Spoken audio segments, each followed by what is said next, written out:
ఈ వీడియోలో ఎస్ఏ సోషల్కి సంబంధించిన మాక్ టెస్ట్లో ఇచ్చిన సైకాలజీ పేపర్ని చూద్దాం.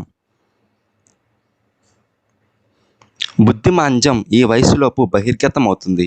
బుద్ధిమాంద్యం అనేది 18 సంవత్సరాల లోపు బహిర్గతం అవుతుంది.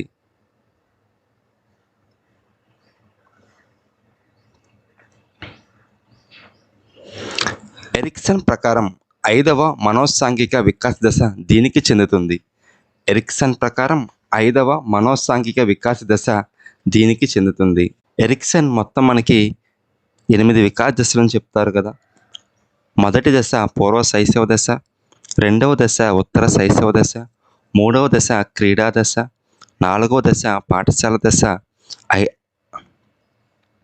ఐదవ దశ కౌమార దశ, ఆరవ దశ పూర్వ వయోజన దశ, ఏడవ దశ మధ్య వయోజన దశ, ఎనిమిదవ దశ పరిపక్వ దశ లేదా వృద్ధాప్య దశ. మనకి ప్రశ్నలో ఏమడిగారు? 5వ సాంఘిక వికాస దశ. కాబట్టి మనకి 5వ సాంఘిక వికాస దశ కౌమార దశ అవుతుంది.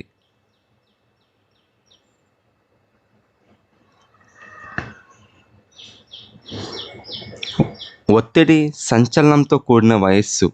ఒత్తిడి సంచలనంతో కూడిన వయస్సు ఏమిటి? మనకి కౌమార వయస్సు. కాబట్టి 13 నుంచి 16 సంవత్సరాల పాటు మనకి ఒత్తిడి సంచలనంతో కూడిన వయస్సు ఉంటుంది. క్రింది వాటిలో ఒకటి బోధనా విధానం కాదు. క్రింది వాటిలో ఒకటి బోధనా విధానం కాదు. ప్రశ్నలు అడగడం బోధనా విధానమే, సమూహ పని ప్రోత్సహించడం బోధనా విధానమే, చర్చలు ప్రోత్సహించడం బోధనా విధానమే. కానీ నిష్క్రియ శ్రవణాన్ని ప్రోత్సహించడం అనేది బోధనా విధానం కాదు. ఎప్పుడైనా సరే తరగతి గదిలో చేసే పనులన్నీ క్రియాత్మకంగా ఉండాలి కానీ నిష్క్రియాత్మకంగా ఉండకూడదు. కృత్రిమ మేధస్సు ఆర్టిఫిషియల్ ఇంటెలిజెన్స్ అనే ఎలక్ట్రానిక్ ఉపకరణాన్ని ఉపయోగించిన తరం, కృత్రిమ మేధస్సు అనే ఎలక్ట్రానిక్ ఉపకరణాన్ని ఉపయోగించిన తరమే మనకి 5వ తరం కంప్యూటర్స్. 5వ తరం కంప్యూటర్స్లో కృత్రిమ మేధస్సు అనే ఎలక్ట్రానిక్ ఉపకరణాన్ని ఉపయోగించారు.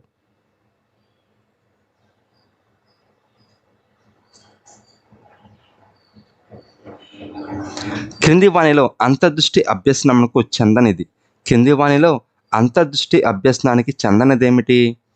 అంతర్దృష్టి అభ్యసనం అనేది మొత్తంగా అభ్యసించడం జరుగుతుంది, సరి అయినదే. అంతర్దృష్టి అభ్యసనంలో ప్రారంభంలో కొంతమేరకు మనకి యత్న దోష అభ్యసనం కనబడుతుంది, ఇది కూడా సరి అయినదే. అంతర్దృష్టి అభ్యసనంలో అభ్యసనం అనేది మెరుపు లాంటి ఆలోచనతో జరుగుతుంది, ఇది కూడా సరి అయినదే. కానీ అంతర్దృష్టి అభ్యసనంలో బట్టి స్మృతి ఉంటుందనేది సరి అయినది కాదు. కాబట్టి అంతర్దృష్టి అభ్యసనానికి చెందనిది బట్టి స్మృతి అనేది అంతర్దృష్టి అభ్యసనానికి సంబంధించి సరికాదు.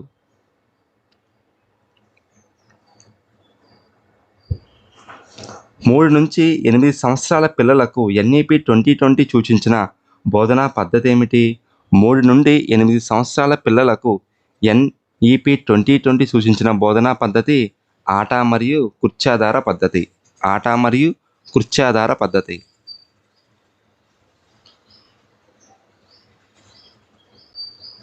తరగతి గదిలో శారీరక దండనను నిషేధించింది ఏమిటి?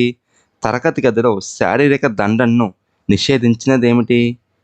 తరగతి గదిలో శారీరక దండను నిషేధించింది మనకి RTE 2009, విద్యా హక్కు చట్టం 2009 సెక్షన్ 17 ఏం చెబుతుంది? విద్యార్థిని శారీరకంగా మానసికంగా హింసించడం అనేది నేరం.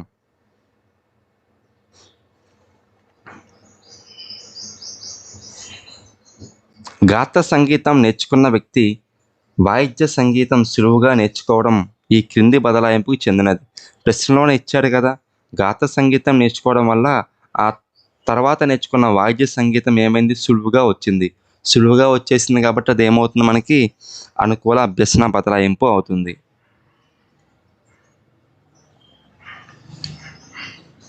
ఈ సిద్ధాంతాన్ని పరికరాత్మక నిబంధనం అని కూడా అంటారు. ఈ సిద్ధాంతాన్ని పరికరాత్మక నిబంధనం అని కూడా అంటారు. ఏ సిద్ధాంతాన్ని? కార్యసాధక నిబంధన సిద్ధాంతాన్ని పరికరాత్మక నిబంధనం అని కూడా అంటారు. ఎందుకంటే ఈ సిద్ధాంతంతోనే అభ్యసన రంగంలోకి బోధనా యంత్రాలు అనే కొత్త ఆవిష్కరణ వెలుగులోకి వచ్చింది.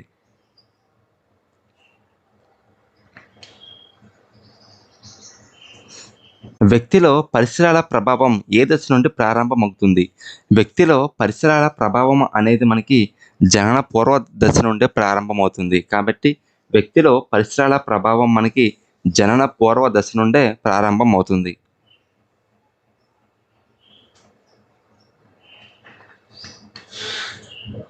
ఒక వ్యక్తి ఒక నిర్దిష్ట నైపుణ్యాన్ని సమాన శిక్షణా సన్నివేశంలో ఇతరుల కంటే వేగంగాను, తేలిగ్గాను సంపాదించినట్లయితే ఆ వ్యక్తిలో ఉన్న సామర్థ్యమే సహజ సామర్థ్యం. ఒక వ్యక్తి ఒక నిర్దిష్ట నైపుణ్యాన్ని సమాన శిక్షణా సన్నివేశంలో ఇతరుల కంటే వేగంగా, తేలిగ్గా సంపాదించినట్లయితే ఆ వ్యక్తిలో ఉన్న సామర్థ్యమే సహజ సామర్థ్యం.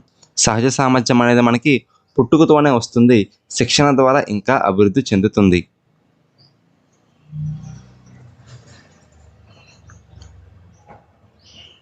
వికాసం పరిమాణాత్మక, గుణాత్మక మార్పులను సూచిస్తుంది అని తెలిపిన వారు ఎవరు? వికాసం పరిమాణాత్మక, గుణాత్మక మార్పులను సూచిస్తుంది అని తెలిపిన వారు ఎలిజబెత్ హర్లాక్. ఎవరు? Elizabeth Hurlock.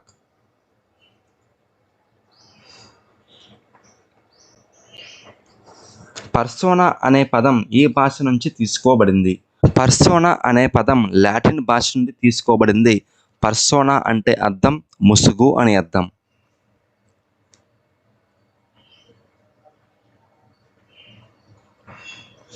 విద్యార్థిలో అభ్యసనం పట్ల బహుమతి లేదా శిక్షణ ద్వారా ఎటువంటి ప్రేరణ కలిగించలేము అని అభిప్రాయపడిన మనోవైజ్ఞానికుడెవరు? విద్యార్థిలో అభ్యసనం పట్ల బహుమతి లేదా శిక్షణ ద్వారా ఎటువంటి ప్రేరణ కలిగించలేము అని అభిప్రాయపడిన మనోవైజ్ఞానికుడెవరు మనకి? బ్రూనర్ అభిప్రాయం ఏంటి? బ్రూనర్ యొక్క అభిప్రాయం విద్యార్థిలో అభ్యసనం పట్ల బహుమతి లేదా శిక్షణ ద్వారా ఎటువంటి ప్రేరణ కలిగించలేము అని అభిప్రాయపడ్డాడు. బ్రూనర్ ప్రకారం ప్రతి వ్యక్తిలో అంతర్గత ప్రేరణ అనేది అభ్యసనానికి చాలా ముఖ్యమైనది. కాబట్టి బ్రూనర్ ప్రాధాన్యత ఇచ్చిన ప్రేరణ అంతర్గత ప్రేరణ.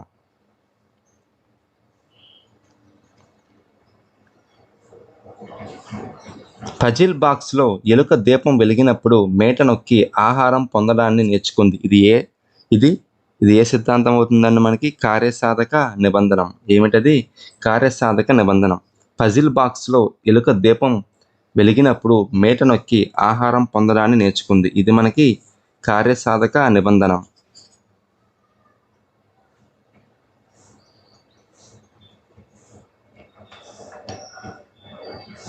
నేర్చుకున్న విషయాలు మెదడులో కొంతకాలం పాటు నిలుపుకోవడం అనేది ధారణ. ఏమిటి అది మనకి? ధారణ అవుతుంది.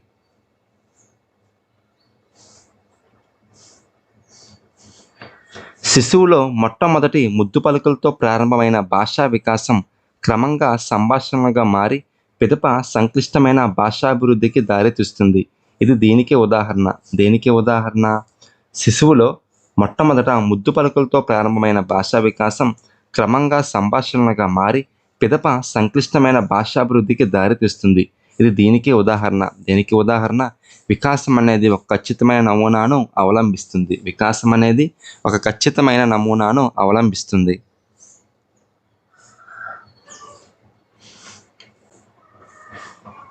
ఒక వ్యక్తిలోని కాంక్షా స్థాయిని బట్టి అతనిలో ఈ ప్రేరణలు ఏర్పడతాయి. మనకి? ఆ వ్యక్తిలో సాధనా ప్రేరణలు ఏర్పడతాయి. ఒక వ్యక్తిలోని కాంక్షా స్థాయిని బట్టి అతనిలో సాధనా ప్రేరణలు ఏర్పడతాయి.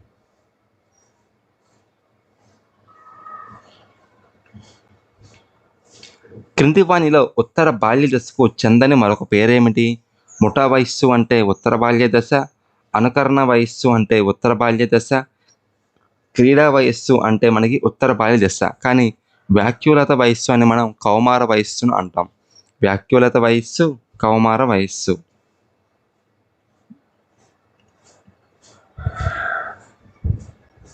గిల్ఫర్డ్ ప్రజ్ఞా స్వరూప నమూనాలో మొత్తం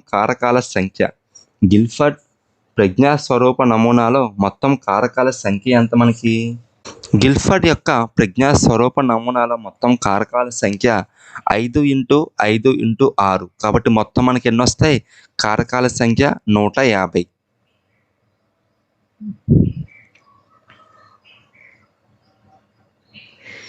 లాంఛనిక అభ్యసన వక్రరేఖలో చాంచల్య దశకు కారణం ఏమిటి? లాంఛనిక అభ్యసన వక్రరేఖలో చాంచల్య దశకు కారణము ప్రేరణ సన్నగిల్లుట. ఏమిటది? ప్రేరణ సన్నగిల్లుట వల్ల చాంచల్య దశ అనేది మనకి ఏర్పడుతుంది.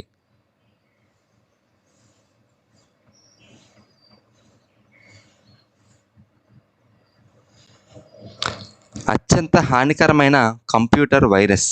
కింది వానిలో అత్యంత హానికరమైన కంప్యూటర్ వైరస్ ఏమిటి? Street virus. ఏమిటి మనకది? 4th option street virus.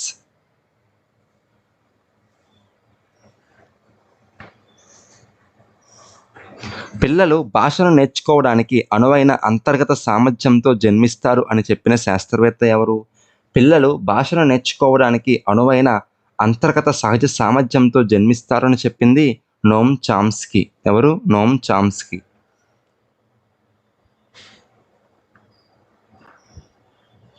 Enquiry into human faculty and its developments గ్రంథ రచయిత ఎవరు?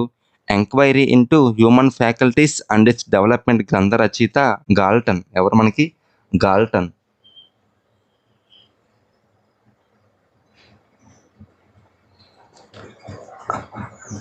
అనిర్దేశిక మంత్రణానికి మరొక పేరేమిటి? అనిర్దేశిక మంత్రణానికి మరొక పేరు సహాయార్థి కేంద్రీకృత పద్ధతి. ఏమిటి? సహాయార్థి కేంద్రీకృత పద్ధతి.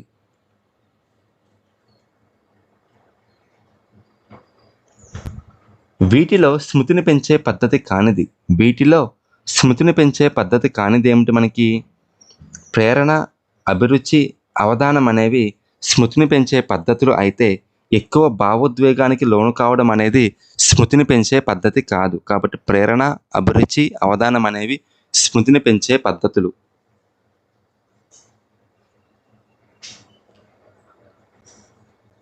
ఈ కింద ఇవ్వబడిన బ్రూనర్ సిద్ధాంతంలోని ఒక ముఖ్య అంశం క్రియాత్మక, చిత్తప్రతిమ, ప్రతీకాత్మక క్రమశ్రేణి పద్ధతులను కలిగి ఉంటుంది. ఏమిటది? బోధనా క్రమం. బోధనా క్రమం అనే సోపానం క్రియాత్మక, చిత్తప్రతిమ, ప్రతీకాత్మక క్రమశ్రేణి పద్ధతులను కలిగి ఉంటుంది. కాబట్టి బోధనా క్రమం అనేది మనకి సరైన సమాధానం అవుతుంది.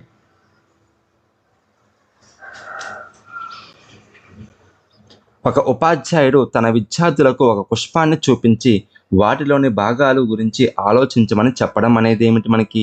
ఒక ఉపాధ్యాయుడు తన విద్యార్థులకు ఒక పుష్పాన్ని చూపించాడు కాబట్టి మనకది మూర్త ఆలోచన అవుతుంది. ఏమిటది మనకి? మూర్త ఆలోచన.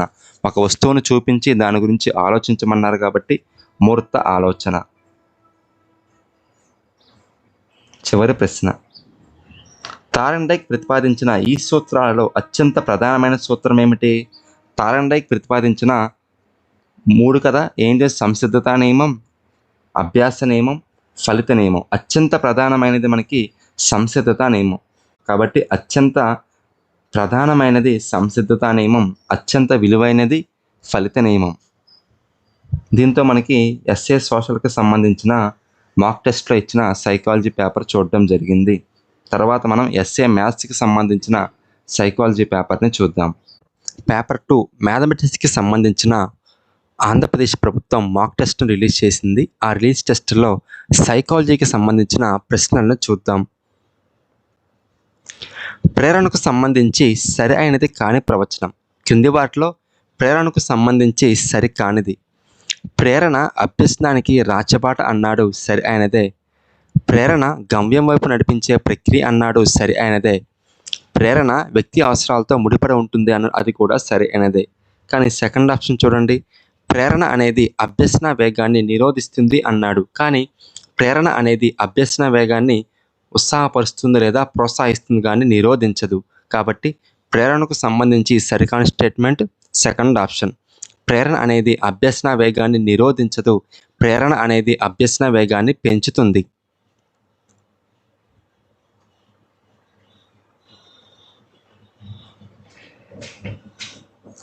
థట్సన్ రచించిన ప్రైమరీ మెంటల్ ఎబిలిటీస్ అనే గ్రంథంలో పేర్కొనబడిన మానసిక సామర్థ్యాల సంఖ్య ఎంతండి?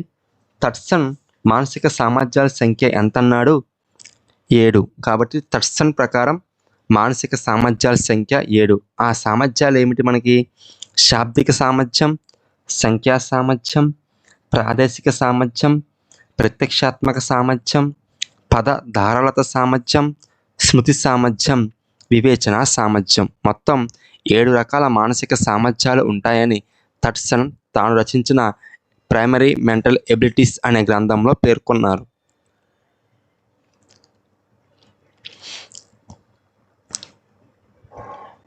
పియాజే ప్రకారం సమస్య పరిష్కార సామర్థ్యం ఈ దశలో పెంపొందుతుంది. పియాజే ప్రకారం సమస్య పరిష్కార సామర్థ్యం అనేది అమూర్త ప్రచాలక దశలో పెంపొందుతుంది.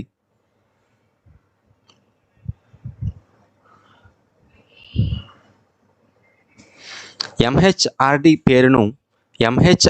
పేరును విద్యా మంత్రిత్వ శాఖగా మార్చమని సిఫార్సు చేసిన కమిటీ ఏంటి మనకి?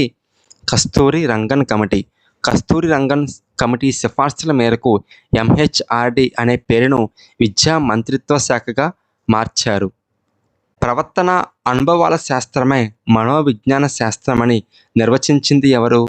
ప్రవర్తన అనుభవాల శాస్త్రమే మనోవిజ్ఞాన శాస్త్రమని నిర్వచించింది స్కిన్నర్.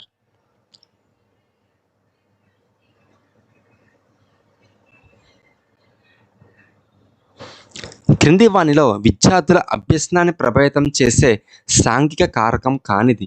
ఒత్తిడి, సాంఘిక పరిపక్వత, వివక్షత అనేవి సాంఘిక కారకాలు అవుతాయి. అనువంశికత అనేది జీవ సంబంధమైన కారకం అవుతుంది.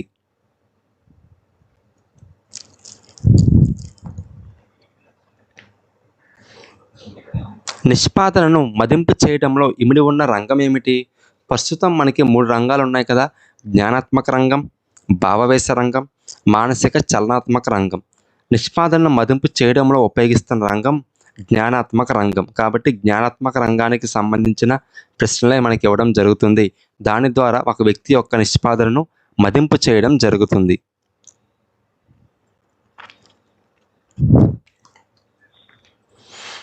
అభ్యసనం అంటే అనుభవం ద్వారా, శిక్షణ ద్వారా జీవి ప్రవర్తనలో కలిగే పరివర్తన అని చెప్పిన వారు ఎవరు? అభ్యసనం అంటే అనుభవం ద్వారా, శిక్షణ ద్వారా జీవి ప్రవర్తనలో జరిగే పరివర్తన అని చెప్పింది గేట్స్. ఎవరండి? గేట్స్. 1 బైట్ విలువ. 1 బైట్ విలువ ఎంత మనకి? 1024 బిట్స్. 1024 బిట్స్.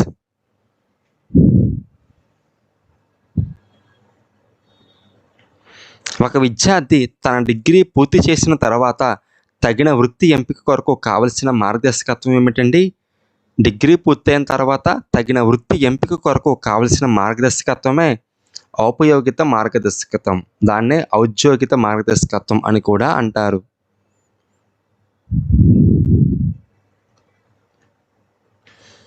రసాయన శాస్త్రంలోని అంశాలు మరియు ఎలక్ట్రాన్ల గురించిన జ్ఞానము ఆధునిక భౌతిక శాస్త్రం అభ్యసించేందుకు తోడ్పడితే ఈ రకమైన అభ్యసన బదలాయింపు సంబంధించిన సిద్ధాంతం అవుతుంది. ఏ సిద్ధాంతం అండి? రసాయన శాస్త్రంలోని అంశాల్లో ఉన్న సారూప్యం లేదా పోలిక అనేది ఆధునిక భౌతిక శాస్త్రం అభ్యసించే అంశాల్లో ఉన్న పోలికకు సంబంధించి ఉంటుంది. కాబట్టి ఇది ఏ రకమైన అభ్యసన సిద్ధాంతం అండి? పోలిక లేదా సారూప్యం ఆధారంగా అభ్యసన బదలాయింపు జరిగితే మనకది స్వరూప అంశాల సిద్ధాంతం అవుతుంది. ఏమిటి? స్వరూప అంశాల సిద్ధాంతం.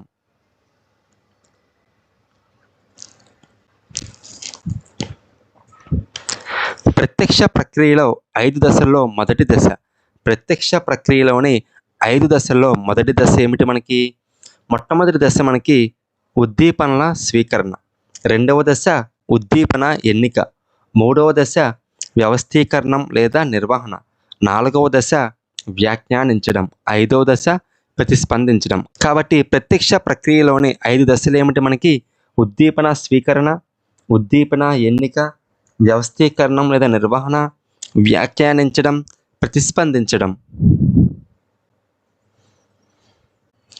చందు 10 అర్ధరహిత పదాలను 9 ప్రయత్నాల్లో నేర్చుకున్నాడు.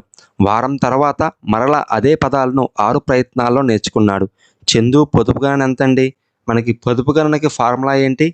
అసలు ప్రయత్నాలు మైనస్ పునరభ్యసన ప్రయత్నాలు బై అసలు ప్రయత్నాలు ఇంటూ 100. కాబట్టి ఈ ఫార్ములా వేసి మనం సాల్వ్ చేస్తే మనకు వచ్చే సమాధానం 33.3.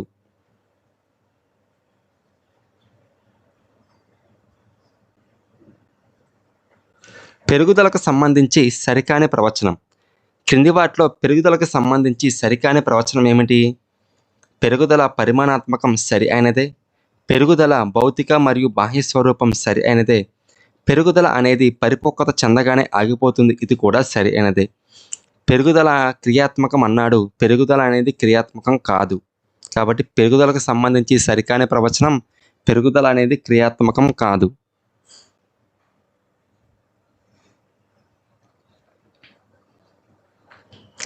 తనలోని ప్రేరకాలను లేదా లోపాలను ఇతరులకు ఆపాదించడం ఏ రక్షక తంత్రం అండి మనకి?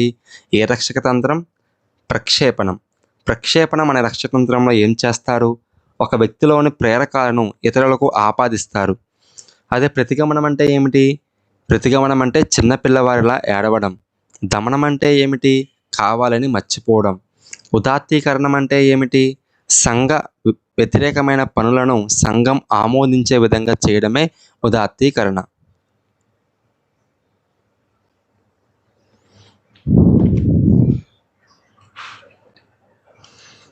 మనోలైంగిక వికాస సిద్ధాంతాన్ని ప్రతిపాదించింది ఎవరండి? మనోలైంగిక వికాస సిద్ధాంతాన్ని ప్రతిపాదించింది సిగ్మండ్ ఫ్రాయిడ్.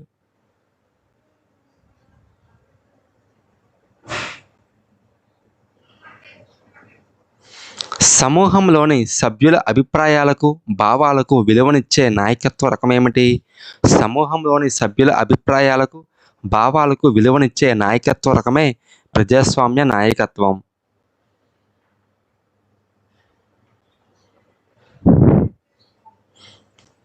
నవ్యత, తరచుదనం, పునర్నిర్వత సూత్రాలు అంతర్లీనంగా ఉన్న అభ్యసన సూత్రం ఏమిటి మనకి? అభ్యాస సూత్రం.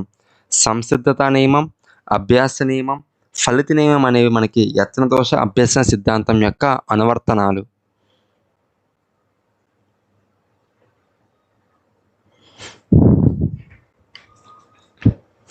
ఇవి భావనలను అభ్యసించే పద్ధతులు. ఏవి? ఆవిష్కరణ, పోలికలు మరియు భేదాల ద్వారా, ఉదాహరణల ద్వారా, పదాల ద్వారా భావనలను అభ్యసించవచ్చు. కాబట్టి ఏ, బి, సి, డి అన్నీ సరి అయినవే.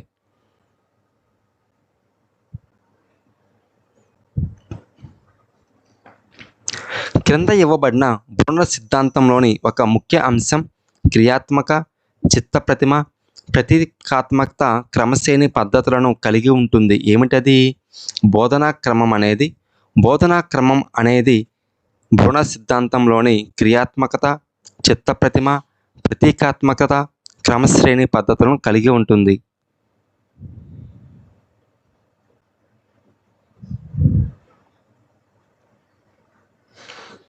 గ్రాహం వాల్లాస్ రచించిన ఆర్ట్ ఆఫ్ థాట్ గ్రంథంలో చెప్పబడిన సృజనాత్మక ప్రక్రియలోని 2వ దశ.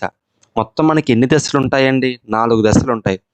మొదటి దశ సన్నాహ దశ, 2వ దశ గుప్త దశ, 3వ దశ అంతర్దృష్టి దశ, 4వ దశ నిరూపణ దశ. కాబట్టి మన ప్రశ్నలో ఏమడిగాడు? 2వ దశ అన్నాడు. 2వ దశ మనకి ఏమవుతుంది? గుప్త దశ. సృజనాత్మక ప్రక్రియలోని దశల సంఖ్య అంతా 4. ఏమిటవి? సన్నాహ దశ, గుప్త దశ, అంతర్దృష్టి దశ, నిరూపణ దశ. క్రింది వానిలో కౌమార దశ. ఎలిజబెత్ హర్లాక్ ప్రకారం కౌమార దశ ఏమిటి మనకి? 13 లేదా 14 సంవత్సరాల నుండి 18 సంవత్సరాల వరకు ఉండే దశనే కౌమార దశ అని అంటారు.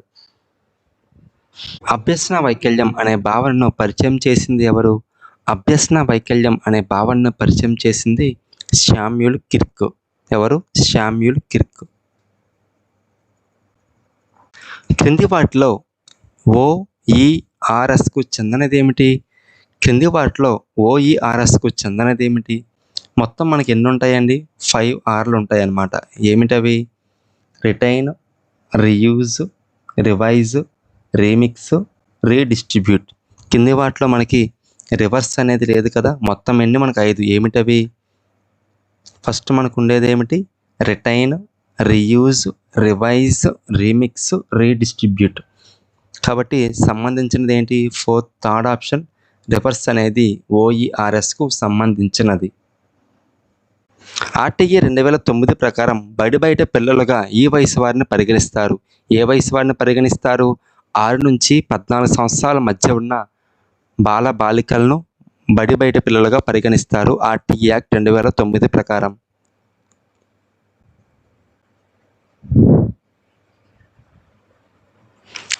ఇండియా కార్యక్రమం ఉద్దేశం ఏమిటి? ఫిట్ ఇండియా కార్యక్రమం యొక్క ఉద్దేశం శారీరక ఆరోగ్యం.